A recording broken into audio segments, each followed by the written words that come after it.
जी ये अभी हम जो है ना यहाँ पर वाघा बॉर्डर पे बिल्कुल अंदर पहुँचे हैं। ये प्रोटोकॉल जिनको खुसूसी जो इजाज़त होती है वो यहाँ पर आते हैं और हम जो है ना अल्हम्दुलिल्लाह प्रोटोकॉल से आए हैं। और ये बाब आज़ादी है, ये वाघा बॉर्डर पर हम पहुँचे हैं। ये देखें ये पूरे नज़ारे।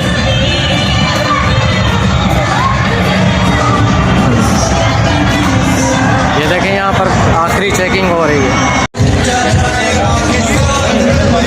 जी वाघा बॉर्डर पर हम इस वक्त मौजूद हैं और ये आप देख सकते हैं ये बाब आज़ादी है, ये लोग सब बैठे हुए हैं। डॉक्टर साहब कैसे लग रहा है? माशाल्लाह बहुत ज़बरदस्त है, माशाल्लाह बहुत एंजॉय कर रहे हैं हम, बहुत अच्छा लग रहा है। वो सामने इंडिया के लोग हैं, ये हमारे सब पाकिस्तान के लोग हैं।